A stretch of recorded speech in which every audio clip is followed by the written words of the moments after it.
하시겠습니다.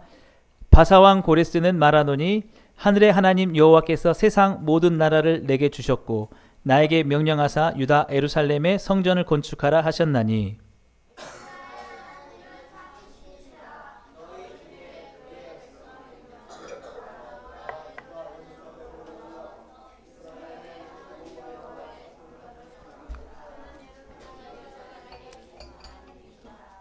같이 읽겠습니다. 그 남아있는 백성이 어느 곳에 머물러 살든지 그곳 사람들이 마땅히 은과 금과 그 밖의 물건과 짐승으로 도와주고 그 외에도 예루살렘에 세울 하나님의 성전을 위하여 예물을 기쁘게 드릴지니라 하였더라. 아멘. 예. 오늘 함께 읽은 본 말씀 가지고 받은 복을 세어봅시다 라는 제목으로 하나님 말씀 전하도록 하겠습니다. 예, 우리 서로 사랑하는 우리 좌우에 계신 분들에게, 앞뒤에 계신 분들에게 받은 복을 세워봅시다. 한번 축복해 주실까요? 예. 그래요. 여러분, 오늘 이 설교는 지난주일 같은 제목으로 설교했습니다. 같은 본문으로. 근데 이제 이 설교가 너무 좋았다고 하는 그 피드백이 있어가지고 근데 그때 수요일날 많이 또 못 오셔서 해서 똑같지는 않고 조금 제가 수정하고 좀 다듬었고 보완했습니다. 예. 여러분 이 말 들어보셨을 거예요. 은혜는 돌에 새기고 원수는 물에 새긴다. 예. 무슨 말이죠? 우리가 누군가에게 받았던 고마움, 은혜들은 잊지 않도록 돌에 새기는 거죠. 돌에 새기면 잘 안 없어지니까. 그리고 좀 서운한 감정들은 어디다 물에다 새기라는 거죠. 물은 새기면 다 없어지니까. 그래서 좋은 것만 생각하고 안 좋은 것은 금방 잊어버려라. 그러면 어떻게 될까요? 서로의 관계가 굉장히 원만하고 좋겠죠. 우리가 관계가 좀 서운하고 힘들어지는 건 뭐냐면 좋은 것은 잘 잊어버리고 반대로 그리고 좀 서운한 것들을 오래 기억하는 것, 예, 그런 것 때문이라고 봅니다. 우리가 하나님과의 관계에서도 마찬가지라고 볼 수 있는데요. 하나님께서 우리에게 주신 은혜를 우리가 깊이 생각을 하면 늘 하나님께 감사하게 될 겁니다. 근데 우리가 간혹 어떻게 생각하냐면 하나님이 내게 뭘 해주셨지? 라고 생각할 때가 있어요. 그리고 내가 하나님께 한 건 너무 많은 것 같아. 이렇게 생각할 때가 있죠. 그러면 우리가 하나님께 감사가 되기보다는 하나님께 대해서 조금 원망이 되고 불평이 되기 마련입니다. 그래서 하나님과의 관계도 좋지 않을 때가 있죠. 그래서 우리가 만약에 하나님께 대해서 지금의 우리 마음 상태가 참 하나님께 좀 서운한 게 좀 많이 있다. 나는 하나님께 열심히 했는데 하나님은 좀 내게 많은 것을 주지 않은 것 같다라고 생각된 게 있다면은 어쩌면 우리가 하나님이 주셨던 은혜들을 쉽게 잊어버린 건 아닌지 좀 돌아봐야 될 필요가 있다라는 것이죠. 그래서 오늘 우리 함께 읽은 이 본문 말씀을 보면은 하나님께서 주신 은혜들을 잊지 않음으로 인해서 하나님께 참 감사의 삶을 살았던 한 인물을 보게 되는데요. 그 사람이 누구냐면 바로 페르시아의 첫 번째 왕 고레스입니다. 고레스. 예. 우리 본문 2절을 다시 한번 보실까요? 바사왕 고레스는 말하노니 하늘의 하나님 여호와께서 세상 모든 나라를 내게 주셨고 나에게 명령하사 유다 예루살렘에 성전을 건축하라 하셨나니. 예.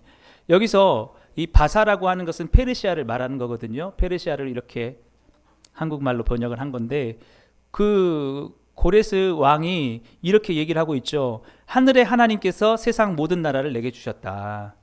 네.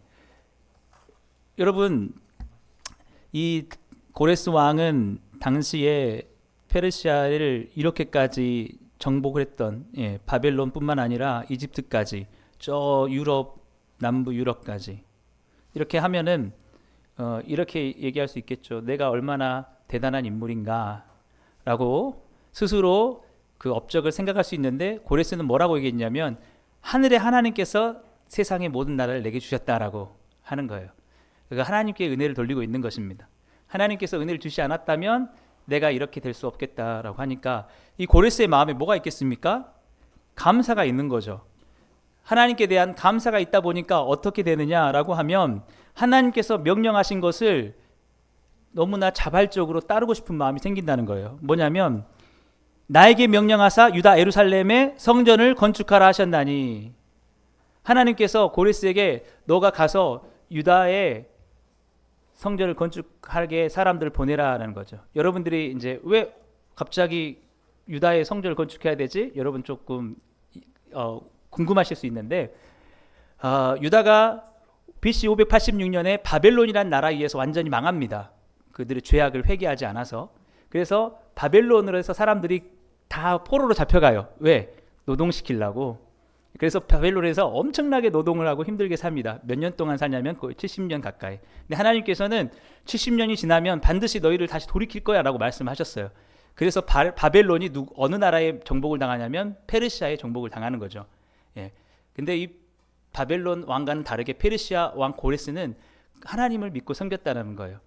그래서 하나님이 내게 이런 나라를 주신 게 너무 감사합니다 라고 하니까 지금 그 포로로 잡혀있던 그 백성들, 하나님께서 다시 돌이켜서 성전도 무너졌었거든요. 그때 다 막 바벨론이 와가지고 엄청나게 무참하게 그냥 다 파괴하고 가버렸기 때문에 다시 건축하는데 보내라라고 이렇게 얘기를 하는 건데, 여러분 이 보내려고 하면 사람들도 보내고 물질들도 보내고 하면은 아까울 수 있잖아요.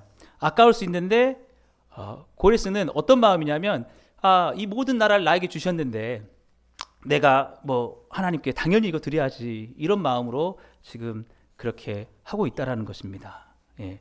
그게 다 그 하나님께 대한 은혜 의식 때문에 그렇다라는 거예요. 그래서 여러분 우리 본문 3절도 다시 한번 같이 읽어보실까요? 이스라엘의 하나님은 참 신이시라. 너희 중에 그의 백성 된 자는 다 유다 예루살렘으로 올라가서 이스라엘의 하나님 여호와의 성전을 건축하라. 그는 예루살렘에 계신 하나님이시니라. 예, 그 사람들 다 가라는 거예요. 예루살렘으로. 여러분 이게 쉽지 않은 일이라는 걸 우리가 그 출애굽기 보면은 바로 왕이 하나님의 백성들 다 보내라고 한다고 하니까 이 많은 인력들 손해가 얼마야, 난 절대 보낼 수 없어 해가지고 다 망해도 안 보냈거든요. 여러분 사람 그렇게 보내주는 거 쉬운 일이 아닙니다. 근데 이렇게 할 수 있었던 거는 그 아까 말씀드렸던 받은 복을 생각해 본 거예요. 이게 내가 잘해서 한 게 아니라 하나님이 주신 복이다 라고 이렇게 생각한 거죠. 그래서 하나님을 찬양하는 것입니다. 이스라엘 하나님은 참 하나님이시라. 그리고 너희 중에 그의 백성된 자는 다 올라가라. 그래서 열심히 성전을 건축해라 라고 그렇게 하는 거예요. 근데 이때 보냈던 사람들이 총 얼마냐라고 하면 우리 같이 보겠습니다. 온 회중의 합계가 42,360명이요 그 외에 남종과 여종이 7,337명이요 노래하는 남녀가 200명이요 말이 736이요 노새가 245요 낙타가 435요 나귀가 6,720이었더라. 우리가 그냥 대충 이렇게 생각만 해도 어마어마한 그 금액, 예, 인력만 해도 이거를 여러분 조금도 아낌없이 보내고 있다는 것입니다. 이게 방금 에스라 2장 14절에서 67절까지 말씀인데요. 그래서 우리가 어떻게 해석하느냐가 중요합니다. 여러분, 자 1번과 2번의 차이를 여러분 아시겠어요? 1번은 내가 하나님께 드린 헌신보다 하나님의 은혜가 훨씬 크다라고 생각하는 거예요. 2번은 내가 하나님께 받은 것보다 내가 하나님께 드리고 헌신한 게 더 크다라는 거죠. 여러분은 스스로 생각하실 때 1번인 것 같습니까? 2번인 것 같습니까? 네. 자, 속으로 말하라고 하려고 했는데, 예. 1번이라면은 이런 태도가 나올 수 있어요. 하나님이 주신 게 너무 많은데, 이거 하나님 거 다 드릴 수 있어. 라고. 그런데 하나님은 맨날 나에게 달래. 내 시간도 달래고, 내 힘도 달라고, 뭐 있으면 뭐든지 달래. 그러면 이제 하나님이, 야, 가서 너 뭐 좀 이렇게 봉사 좀 해 하면, 뭐 어떻게 돼요? 짜증이 나죠. 예. 뭐 이렇게 달라는 게 많지? 이렇게. 그래서 우리는 그 고레스의 마음을 볼 때에 그가 어떻게 그런 것들을 갓김없이 드릴 수 있었냐라고 하면은 모든 나라를 내게 주셨으니까 라고 하는 그런 은혜 의식이었다라는 것입니다. 그래서 우리 4절 말씀도 우리 계속해서 읽겠습니다. 시작. 그 남아있는 백성이 어느 곳에 머물러 살든지 그곳 사람들이 마땅히 은과 금과 그 밖의 물건과 짐승으로 도와주고 그 외에도 예루살렘에 세울 하나님의 성전을 위하여 예물을 기쁘게 드릴지니라 하였더라. 예. 그래서 그 지역에 이제 사람들 보낼 때 그 페르시아 주민들에게 너희들 그 유다 사람들 그냥 보내지 말고 너희들 은도 주고 금도 주고 짐승도 주고 거기서 필요할 거 다 챙겨서 그렇게 보내라고 해요. 그래서 나중에 이 금액이 어느 정도 되냐면 한 70억 가까이 그 당시에 돈으로 이렇게 하면서 막 이렇게 보낸다는 거죠. 근데 여기서 우리가 주목해야 될 단어는 하나님의 성전을 위하여 예물을 어떻게 드리라고 했다고요? 기쁘게. 기쁘게. 우리가 그거예요. 하나님의 은혜가 우리에게 크면은 하나님께 헌신하고 드리는 것이 어떻게 되냐면 기쁘게 드려요. 근데 이제 내게 주신 은혜는 너무 적고 항상 주님은 내게 뭔가를 많이 바랬다라고 하면 그렇게 기쁘게 잘 안 드릴 수가 있죠. 여러분은 어떠신가요? 네. 이 기쁘게가 영어로는 이렇게 되어 있어요. free will. free는 자유롭다. will은 의지. 자유의지로. 다시 말하면 자발적으로. 그것이 조금도 내 안에서 억지가 아니라 자발적으로 했다는 거예요. 여러분은 오늘 예배에 나오실 때 어떻게 나오셨습니까? 자발적으로 나오셨나요? 비자발적으로 나오셨나요? 네, 제가 속으로 말하려고 했는데 예. 여러분 마음속에 주님께 내가 찬양하고 예배하고 기도하고 봉사하고 여러분 뭐 할 것이 있을 때 여러분 자발적으로 될 수 있는 게 뭐냐면 은혜가 크다. 내게 받은 복이 너무 많다라고 하면 내가 뭘 더 할 수 있을까? 이게 자발적으로 된다라는 거예요. 그러나 그게 우리 가운데 혹시 자발적이 되지 않는다면 잘 한번 생각해 볼 필요가 있어요. 하나님의 은혜가 내게 부족하다고 생각하는 우리의 마음 때문일 수 있다라는 거죠. 그래서 오늘 제가 그 제목을 드렸던 것처럼 하나님의 받은 복을 세어보자는 거죠. 여러분 하나님께서 여러분에게 얼마나 복을 주셨다고 생각하십니까? 많이 주셨다고 생각하시나요? 아니면 조금 주셨다고 생각하시나요? 예, 속으로 여러분 한번 세어보세요. 하나님 복이 하나님이 주신 복이 얼마나 내게 많은지. 예, 여러분. 그래서 여러분 제가 저도 그 생각을 해보니까 참 하나님께 받은 복이 많더라라는 것이죠. 예, 너무 하나님께 받은 복이 많아요. 제가 생각을 해보니까 여러분 지금까지 제가 여기 오게 됐던 것도 저는 그 대학 시절 때 굉장히 방황을 많이 했고 또 그 제가 교회를 다닐 때는 교회 임역원들이 저 때문에 늘 골치를 아팠습니다. 예, 왜냐하면 어디 잘 안 나오니까. 그래서 저는 그 관심이 되게 좋았어요. 안 나오면 막 전화를 하는 거예요. 전화해가지고 우리 선식 형제님 나오셔야죠. 그러면 제가 그때 별명이 뭐냐면 선약이었어요. 선약이 있는데 선약이 있는데 그게 너무 좋은 거야. 내가 뭐 특별한 사람인 것처럼. 예. 예, 그래서 막 그랬던 사람이에요. 그리고 얼마나 제가 많이 방황을 하고 했는지 모릅니다.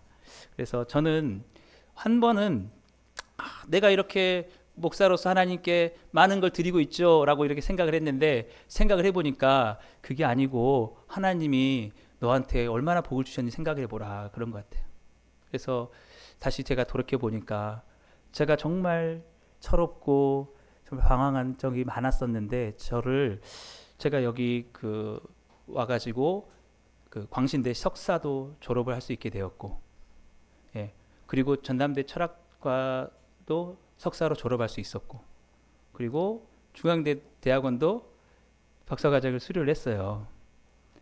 얼마나 이게 여러분 복 받은 거라고 저는 생각이 들더라고요. 저는 이 공부가 힘들다. 내가 주님을 위해서 얼마나 열심히 공부하고 있습니까? 막 이렇게 생각을 했는데 그게 아니고 이게 너한테 복이 아니었으면 됐겠냐라고 하면서 그 공부를 할 수 있도록 이렇게 물심양면으로 도와주는 저희 가족들에게 또 너무 감사한 마음이 드는 거죠.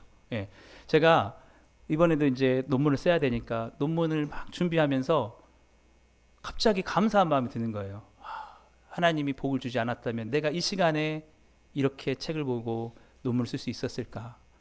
제가 그 모든 시간들이 하나님께서 주셨기 때문에 그나마 책을 보면서 제가 성장할 수 있었다라는 거죠. 그래서 너무 감사하고 또 저희 부모님이 신앙을 가지고 계신 것도 감사하고 그래서 제가 이렇게 목사가 안 됐으면 말썽이나 피웠을 거예요, 제가. 근데 뭔가 선한 뜻을 가지고 여러분에게 설교하면서 하나님의 영광을 위해 살아갑시다. 막 이런 게 그게 네 복이다라는 거죠. 그래서 제가 너무 감사한 거죠. 그리고 제가 뭐 이 자리에서 좀 말씀드리기는 좀 민망할 수 있지만 저희 뭐 처가댁도 항상 저에게 물질적으로 지원해 주시고 또 우리 가족들 생각해 보면은 저희 가족들이 항상 이렇게 예배를 항상 함께 드리는 거, 항상 교회에 같이 나오는 게 너무 복이에요. 막 이게 내가 생각해 보니까 처음에는 하나님 나는 주님을 위해서 이렇게 드리고 있네요 생각했는데 생각을 해보니까 받은 게 너무 많은 거예요. 받은 게 너무 많아요. 그리고 제가 정말 또 이 설교를 준비하면서 감사했던 분들이 누구냐면은 우리 성도님들, 우리 집사님, 권사님들, 우리 어린아이들, 우리 중고등학생들 다 한 사람 한 사람 청년들까지 생각을 해보는데 어떻게 이렇게 좋은 분들을 만났을까? 정말 제가 너무 감사해요. 제가 다 일일이 거명하진 않겠지만 너무나 성실하게 열심히 사시고 이 지역에서 모범이 되시고 정말 교회를 사랑하시고 섬기시는 이런 분들 이렇게 만난 게 이게 뭐 아까 우리 고레스가 한 것처럼 야 내가 그만큼 했으니까 이게 이런 게 전혀 아니에요. 진짜 여러분 정말 믿어주십시오. 그게 아니고 하나님이 복을 주셨구나. 그렇지 않습니까 여러분? 여러분을 제가 만난 게 하나님이 주신 복이죠. 그러니까 제가 어떤 마음이 드냐면 복이 너무 많으니까 그 생각이 딱 들 때는 어떤 마음이 드냐면 내가 목숨이라도 바쳐야 되나? 그런 마음이 드는 거예요. 중요한 거는 이 마음이 변하지 않아야 되죠. 근데 변하지 않아야 되는데 변합니다. 자꾸 변해가지고 받은 복은 생각 안 하고 내가 하나님께 한 게 얼마입니까? 라고 이렇게 제가 그렇게 하더라는 거죠. 그래서 여러분 제가 여러분한테 그런 말씀을 드리고 싶어요. 절대로 우리의 헌신보다 하나님의 은혜는 크다. 생각할 수 없을 만큼 크다. 왜? 우리 주님이 나를 더 사랑하시기 때문에. 여러분 한번 생각해 보세요. 우리가 주님을 사랑하는 것과 예수님이 우리를 사랑하는 중에 어떤 게 정말 크겠습니까? 얼마나 큰 차이가 나겠어요. 여러분 우리가 하나님 사랑할 수 있어요. 지금 사랑하고 있기 때문에 이렇게 하고 있어요. 그러나 그것과 예수님이 나를 사랑하는 것과는 비교가 안 되죠. 여러분. 그래서 여러분 우리 그 결혼식에 가면은 제가 그런 그 영상을 본 적이 있어요. 신랑 신부 같이 인사하세요. 그런데 서로 더 사랑하는 사람이 더 숙이세요 하니까 어떻게 돼요? 신랑이 내가 더 사랑해 더 숙였어요. 근데 신부가 내가 더 사랑해요. 신랑이 더 내가 사랑해 해가지고 나중에 보니까 신랑이 바닥에 엎드려 있더라고. 원상폭격을 하고 있어요. 대신 나보다 더 못 내려가 이렇게. 근데 제가 이걸 보면서 주님과 우리의 사랑을 생각해 봤어요. 우리가 주님 할 때 내가 주님 더 사랑했죠. 뭘 주님 나 관심도 안 가져주시고 나 돌보지도 않고 나 이렇게 어려운데 내 기도 안 들어주시고 하셨는데 내가 얼마나 주님 섬겼어요. 주님 사랑은 내가 주님 사랑하는 것에 비교 안 된다니까. 여러분 맞나요? 그게 아니라는 거예요.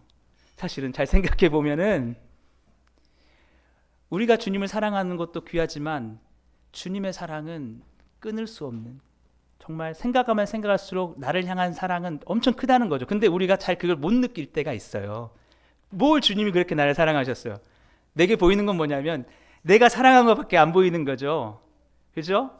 내가 교회를 위해서 얼마나 희생했고 내가 주님을 사랑하기 얼마나 했고 이거밖에 사실 안 보이고 참 찾아봅시다. 주님 나를 도대체 뭘 사랑했습니까? 라고 이렇게 할 수가 있는데 저는 오늘 여러분에게 뭘 말씀드리려고 하냐면 그게 아니다라는 걸 말씀드리고 싶은 거예요.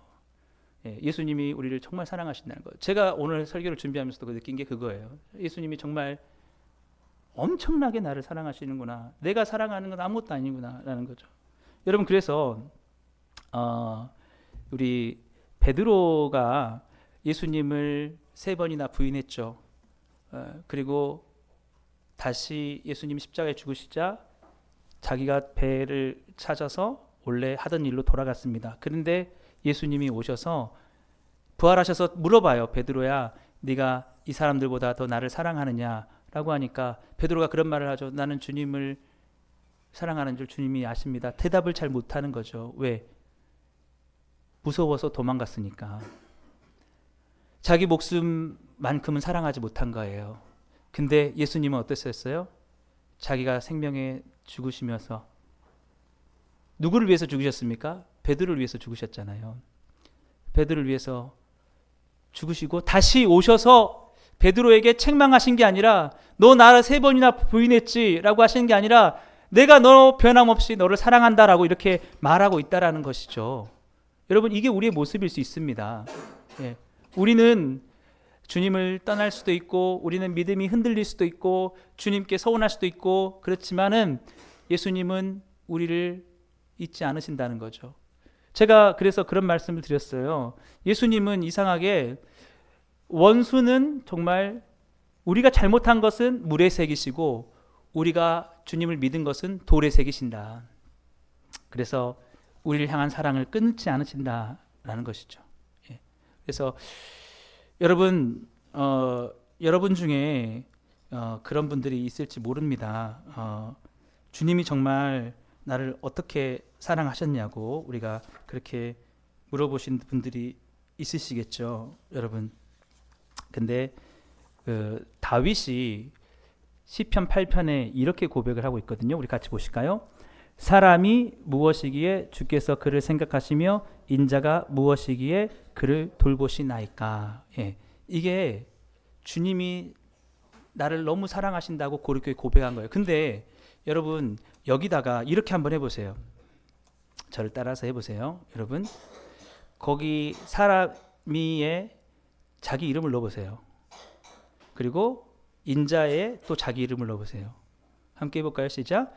선식이 무엇이기에 주께서 그를 생각하시며 선식이가 무엇이기에 주께서 그를 돌보시나이까. 예.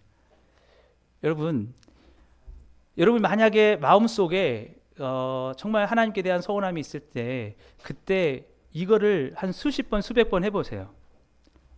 뭐 때문에 우리가 사랑한다고 고백할 수 있냐면 주님께서 나를 생각하고 있다는 거고 주님께서 나를 돌보신다는 겁니다. 여러분 주님이 여러분을 돌보시는 걸 믿으시는 여러분 되길 주님을 축복합니다. 여러분을 돌보고 있다는 거예요. 여러분이 지금 이렇게 살아있는 게 내가 잘 살았기 때문에 내가 지금 살아있다는 게 아니고 그렇게 생각하면 안 돼요. 우리가 힘들고 어려울 때 주님이 여러분을 돌보셨다는 거예요. 우리가 그냥 그저 우리가 살아온 게 아니라는 거예요. 여러분 우리 자녀가 스스로 이렇게 자랄 수 있습니까? 얼마나 그 부모님의 돌봄이 필요합니까? 얼마나 애씀이 필요합니까? 근데 자녀가 나중에 커가지고 나 혼자 컸어. 얼마나 가슴이 아파요. 여러분 우리도 마찬가지예요. 우리가 지금 살아온 거 주님 없이 주님의 도움과 사랑 없이 주님이 주신 복이 없이 내가 혼자 홀로 열심히 살아서 이곳 가운데 오게 됐어. 그게 아니라는 거죠. 주님이 늘 우리를 생각하신다는 거예요. 힘들고 어려울 때 있죠. 힘들고 어려울 때 우리를 내버려 두신 게 아니라 그때 우리를 생각하신다는 거죠. 그때 우리를 돌보신다는 겁니다. 믿으시는 여러분 되길 주님이 축복합니다. 우리가 서운한 게 뭐냐면 나 이렇게 힘든데 주님은 아무 관심 없다라고 우리가 생각하기 때문에 그래요. 날 돌보지 않는다고 생각하기 때문에 우리가 항상 하나님이 나를 언제 사랑하냐고 그럴 수 있는 거예요. 근데 우리가 믿어야 돼요. 다윗이 고백한 것처럼. 다윗이 뭐라고 얘기하냐면 이렇게 얘기한 거죠. 사람이 무엇이기에 내가 무엇이기에 주께서 나를 생각하십니까? 내가 무엇이기에 나를 돌보십니까? 이건 뭐냐면요. 내가 한 게 뭔데 도대체 주님은 나를 이렇게 사랑하고 돌보십니까? 이 말이에요. 내가 주님 앞에 한 게 뭔데? 우리는 그렇게 생각할 수 있잖아요. 주님이 나에게 해준 게 뭔데 자꾸 나한테 뭐 달라고 하십니까? 그런데 다윗은 뭐라고 하냐면 내가 주님 앞에 도대체 뭡니까? 나는 죄인이고 나는 정말 아무것도 주님 앞에 드릴 게 없는 부족한 자입니다. 근데 왜 나를 이렇게 생각하십니까? 여러분, 바로 이거예요. 여러분, 우리 주님께서 우리에게 그렇게 말씀하십니다. 우리 요한복음 6장 37절 말씀 같이 보실까요? 시작. 아버지께서 내게 주시는 자는 다 내게로 올 것이요 내게 오는 자는 내가 결코 내쫓지 아니하리라. 예. 여러분, 아까도 말씀드렸지 않습니까? 우리에게 진정한 복이 뭐냐? 아버지께서, 하늘 아버지께서 우리를 선택하셨다는 거예요. 그리고 우리에게 예수 그리스도를 믿을 수 있게 했다는 거죠. 예수님께 주었다는 것은 예수님 믿게 했다는 거죠. 근데 그 한 번 믿음을 가지고 예수님은 어떻게 한다는 거예요? 내게 오는 자는 곧 믿는다는 거거든요. 믿는 자는 내가 결코 내쫓지 아니하리라. 그 한 번 믿음을 가지고, 여러분, 우리는 또 쓰러지고 또 죄를 짓고 우리는 또 넘어지고 우리는 또 우리의 믿음이 흔들리고 주님을 원망하고 주님을 부인하고 돌아서고 할 때가 있는데 주님은 다 잊어버리는 거예요. 물에 새긴 것처럼. 그렇지 않습니까? 여러분, 우리 살아오면서 우리가 다 하나님 앞에, 예수님 앞에 잘하면서 살아왔나요? 하나도 실수 없이 그렇게 하나님 마음 서운한 거 없이 살아왔나요? 저도 그렇게 안 했어요. 그런데 주님은 기억하지 않는다는 거예요. 다 필요 없다는 거예요. 뭐 하나만 기억한다는 거예요? 너희가 내게 온 것. 오늘 또 여러분들이 이 자리에 올 수 있는 것이 주님의 은혜와 복인 줄 믿으시길 주님을 축복합니다. 주님의 은혜, 내게 오는 자는 끝까지 영원히 됐어. 너가 잘못한 거, 너가 앞으로도 너가 실수하고 너가 또 넘어질 수 있고 너희가 나를 부인할 수도 있고 그럴 수 있지만 나는 영원토록 너가 나에게 온 것 때문에 그것을 나는 영원히 내 손바닥에 새겼다. 잊지 않을 거다. 너희 이름을 생명책에 기록했다. 할렐루야. 이게 변하지 않는 거예요, 여러분. 우리의 어떤 행함 때문에 그 사랑이 식지 않고 변하지 않는다는 거예요. 여러분, 이걸 생각하면 어떻습니까? 갑자기 은혜 많이 받은 것 같죠? 복 많이 받은 것 같죠? 그럼 어떨 것 같아요? 목숨이라도 내놓을 것 같죠? 그거예요. 다윗이 얘기하고 있는 게 그거예요. 아, 주님, 내가 주님이 받은 은혜와 사랑, 나를 선택해 주시고 내가 하나님 자녀 되고 내가 하나님 구원받고 천국에 가게 되는 이걸 생각해 보니까 내가 이렇게 있을 수 없을 것 같아요, 주님. 아, 내가 뭐라도 해야죠. 내가 이렇게 한 것에 비하면 하나님이 주신 게 너무 많은데. 바로 이겁니다. 이게 바로 은혜의 정신이 회복되는 거예요. 근데 고레스에게 바로 그런 마음이 있었다는 거죠. 그러니까 아무것도 아깝지 않은 거예요. 다, 네 나라 다를 내게 바쳐라 해도 줄 만큼 주님이 나에게 그렇게 주신 게 많은데, 바로 그런 얘기입니다. 그래서 오늘 꼭 우리가 기억할 것은 우리가 잊었던 사랑, 잊혀졌던 사랑, 내가 더 사랑한 게 많다라고 우리가 생각했던 것들을 오늘 주님의 사랑을 다시 한번 생각해 보면서 아니야, 내가 지금까지 살아온 모든 것이 하나님의 돌보심이야. 그런 주님의 사랑의 은혜가 회복되길 주님을 축복합니다. 우리 다시 한번 서로에게, 옆에 분들에게, 앞뒤 좌우 분들에게 받은 복을 세워봅시다 라고 우리 한번 축복해 주실까요? 받은 복을 세워봅시다. 세워보셨어요? 제가 한 가지 물어볼게요. 자, 여러분 속으로 대답하세요. 속으로. 이 자리에서 가장 하나님께 복 많이 받은 사람은 누구입니까? 속으로 하라니까는. 여러분, 그거예요. 저는 그게 회복됐으면 하는 거예요. 아니라고 여러분 속에 마음 할 때는 감사가 안 생길 거예요. 근데 그게 인정이 되면은요, 내가 이렇게 있으면 안 되지. 내가 하나님께 내가 드려야지. 이런 마음이 생긴다는 거죠. 저도 설교를 준비하면서 참 그런 마음이 들었어요. 내가 이 마음 놓지 않아야겠다. 정말 그런 마음이 너무 많이 들더라라는 것이죠. 그래서 저는 여러분 이번 지난주에 우연치 않게 이 노벨 문학상 작품이라 해가지고 작별하지 않는 자 한강 작가의 최신작을 보면서 예수님의 사랑을 한번 생각해 보게 됐어요. 이 책이 이제 한강 작가가 사랑에 대해서 나는 썼다라고 이렇게 얘기를 하더라고요. 다른 책들은 너무 무겁고 아픈데, 근데 거기에 이제 그런 내용이 있습니다. 이 주인공이 누구냐면 혹시 보신 분 있으세요? 경하라는 자기 이야기인 것 같은데, 경하가 삶이 너무 힘들어가지고 이제 유서 쓰고 죽으려고 하는데 자기 친구 인선에게 전화가 옵니다. 전화가 와가지고 나 다쳤어 빨리 좀 와줘 하니까 죽으려고 하는데 자기 사랑하는 친구니까 얘가 뭔가 급한 것 같으니까 얘를 좀 살리려고 이렇게 병원에 가요. 갔더니 그 인선이 하는 말이 뭐냐면 있잖아 나 지금 나 제주도에서 갑자기 다쳐가지고 이렇게 응급실 실려오면서 거기 있었던 앵무새가 한 마리 있거든. 근데 그 앵무새 지금 밥을 안 준 지가 오래됐어. 그래서 그 앵무새 좀 네가 가서 좀 밥 좀 줘야 돼. 안 그러면 죽을 것 같아. 그 말을 하는 거죠. 그래가지고 그 눈이 엄청 내리는 겨울에 그 친구가 너무 간절히 부탁하니까 친구 부탁을 들어주려고 가고 또 인선은 이 앵무새를 살리려고 갑니다. 가는데 눈보라를 헤치면서 그렇게 가는 거예요. 이 앵무새를 살리려고. 그러면서 그 경아가 생각합니다. 내가 내 친구 이 부탁을 들어줄 때까지는 내가 살아 있어야겠다. 네. 내가 이 친구 부탁 들어줄 때까지는 살아 있어야겠다라고 그렇게 가면서 이게 우리를 살게 하는 힘이구나라고 그렇게 깨닫게 됩니다. 그게 오늘 제가 더 묵상에 작별하지 않는다에 써놓은 거거든요. 보시면은요, 같이 한번 읽어볼까요? 무엇을 생각하면 견딜 수 있나? 가슴에 활활 일어나는 불이 없다면, 기어이 돌아가 껴안을 내가 없다면. 네. 그러니까 인선이 살아 있었던 것도 뭐냐면 앵무새 살려야 돼. 경한테 전화해서 앵무새 살아있다는 소식 들어야 돼.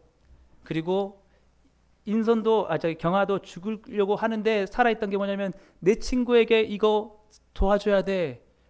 그때까지는 내가 그건 해야겠어라고. 그래서 이게 저는 우리를 살게 하는 건 뭐냐? 결국 누군가를 살려야겠다는 사랑이다. 근데 정말 제가 그 생각을 했어요. 이 앵무새도 사람이 힘들 것 같아서 돌보고 싶은데 하나님이 어찌 여러분 고통당하는 우리가 죽을 것 같을 때 예수님이 우리를 위해서 십자가에서 죽기까지 하셨는데 우리를 그냥 내버려 둘 수 있을까? 여러분 사람도 앵무새 죽을까 봐 자기 친구 보내가지고 그 눈보라를 향해서 가라고 하는데 예수님이 우리가 죽을 것 같을 때 정말 죽을 만큼 힘들 때 그냥 네 알아서 해. 살든지 죽든지 이렇게 하실까? 그렇지 않다라는 게 느껴지는 거죠. 여러분 그걸 믿어야 된다는 거죠. 예. 주님의 돌보심이 그거예요. 여러분 주님이 다 돌보고 계세요. 여러분 힘든 순간이 있지만 주님이 우리를 살리려고 하는 거죠. 그래서 여러분 여기 마태복음 6장 26절에서 주님이 이렇게 말씀하십니다. 같이 보실까요? 공중의 새를 보라. 심지도 않고 거두지도 않고 창고에 모아 들이지도 아니하되 너희 하늘 아버지께서 기르시나니 너희는 이것들보다 귀하지 아니하냐. 이게 무슨 말이냐면 저 새들도 내가 돌보니까 저렇게 살아가는 거야. 너희들이 사는 건 그러면 뭐 어떻게 되겠니? 내가 돌보고 있다는 거야. 믿으시는 여러분들 축복합니다. 사는 게 내가 사는 게 아니라 돌보고 있으시다는 거예요, 여러분. 여러분을 돌보고 있다는 거예요. 그냥 여러분이 살아가고 있는 게 아니라 내가 힘들고 지칠 때 솔직히 우리가 왜 힘듭니까? 우리의 죄 때문에 힘든 거예요. 사람이 만들어 놓은 이 죄악된 선악과를 따먹고 부패한 사람들이 만들어 놓은 악한 제도들, 악한 욕심들 때문에 우리가 고통을 당하는 거예요. 하나님이 고통을 주시는 게 아니라. 그래서 우리는 사람들에게 피해를 당하고 속고 마음이 아프고 상처받죠. 그런 가운데 그건 우리 때문에 얻는 거예요. 우리 잘못 때문에. 그런데 주님이 내버려 두시지 않고 돌본다는 거예요.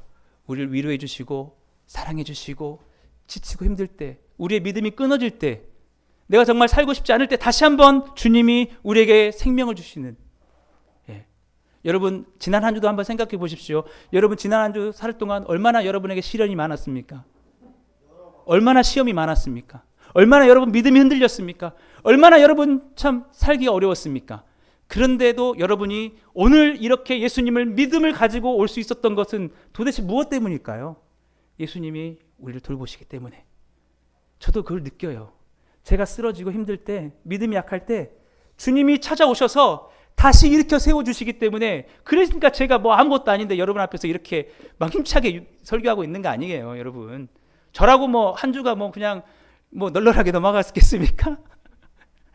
힘들고 어려운 게 많은데 주님이 찾아오시는 거예요. 앵무새를 찾아가는, 눈보라를 끼치고 가는 그 심정과 비교할 수 없을 정도로 내 사랑하는 아들이 왜 이렇게 실망하고 저렇게 넘어져 있냐? 너 왜 또 믿음이 약해졌냐? 찾아오시고 막 믿음을 부어 넣어주시는 거예요. 할렐루야. 예. 그래서 제가 지난주에 방과후 강사 연수가 있다 가지고 갔더니 심폐소생술을 거기서 하더라고요. 여러분 심폐소생술 한번 해보셨습니까? 실습 다 해보신 분 있죠? 제가 그걸 느끼면서 엄청 감동을 받았어요. 야, 사람도 저거 살리려고 하나, 둘, 셋, 넷, 삼, 이렇게 사람도 죽어가는 사람 호흡을 살리려고 살아나세요, 살아나세요, 일어나세요 이렇게 하시는데 주님이 내가 힘이 꼴딱꼴딱하고 내 믿음이 끊어질 듯할 때, 내가 정말 죽고 싶다는 마음을 들 때 주님이 나를 그냥 가만 놔두실까? 아니다는 거죠. 여러분이 오늘 살아있는 게 주님이 힘든 순간마다 일어나, 일어나, 살아나, 살아나. 그래서 이 자리에 있다는 거. 이 모든 게 주님의 복이라는 사실을 여러분에게 지금 제가 말씀드리고 있는 것입니다. 여러분 그냥 사는 게 아니라는 걸 꼭 여러분 기억하시는 여러분 되셨으면 좋겠어요. 주님의 돌보심이에요. 그것이 지난 한 주뿐만 아니라 앞으로 여러분이 살아가는 모든 순간 속에서, 여러분이 만나는 모든 고민과 고통 속에서 예수님이 우리를 위해서 십자가에 죽으신 걸 한번 여러분 생각해 보십시오. 예. 눈보라를 뚫고 가는 그건 아무것도 아니에요. 십자가의 고통을 참으신 거예요. 그리고 우리에게 주셨다는 거죠. 근데 여러분 한 가지 안타까운 건 뭐냐면 그 인선이 제주도에 정말 우여곡절 끝에 도착을 했어요. 그래갖고 탁 도착했는데 앵무새가 살았을까요? 죽었을까요? 어떻게 잘 아세요? 죽었어요. 살리지는 못했어요. 그러나 여러분 예수님은 우리를 영원토록 살리시는 분인 줄 믿으시길 주님을 축복합니다. 주님이 이렇게 말씀하셨어요. 예수께서 이르시되 나는 부활이요 생명이, 같이 읽을까요? 예수께서 이르시되 나는 부활이요 생명이니 나를 믿는 자는 죽어도 살겠고 무릇 살아서 나를 믿는 자는 영원히 죽지 아니하리니 이것을 내가 믿느냐. 아멘. 우리를 영원히 죽지 않게 살리십니다. 우리가 죽어도 죽은 게 아니에요. 앞으로 우리의 숨이 끊어져도 주님은 우리를 살리시려고 십자가에서 대신 죽으셨기 때문에 여러분 우리는 영원히 주님 앞에 사는 것입니다. 우리가 천국에 가는 그날 주님이 얼마나 나를 사랑으로 돌보셔서 내가 이곳에 왔는가, 나의 얼마나 큰 죄들을 주님이 다 물에 새기듯이 다 잊으시고 내가 주님 한번 믿은 그거 정말 영원히 그의 생명에 제게 기록하셨는가, 여러분 그것을 깨닫게 될 것입니다. 여러분들이 늘 이 받은 복을 잊지 않으시고 주님의 돌보심을 생각하시며 살아가신다면 여러분의 고된 삶 가운데도 늘 주님께 대한 고레스 왕과 같은 그런 참된 감사의 고백이 있을 줄 믿습니다. 그런 삶을 살아가시는 여러분 다 되시기를 주님을 축복합니다. 기도하겠습니다. 사랑의 주님 감사합니다. 주님 우리를 살리시려고 그 날카로운 가시관을 쓰시고 그 아픈 채찍에 맞으시고 모든 조롱을 견디시고 그 창을 맞으시며 모든 피와 물을 쏟으셨습니다. 그 사랑으로 우리를 사랑하시고 돌보신다는 사실을 우리가 믿게 해 주옵소서. 우리의 모든 상황 속에 주님의 은혜와 복이 함께한다는 사실을 믿고 언제든지 주님께 대한 감사와 헌신이 우리 가운데 즐거움으로 기쁨 가운데 나갈 수 있게 주시옵소서. 예수님의 이름으로 감사하며 기도드리옵나이다. 아멘. 예, 우리 이 시간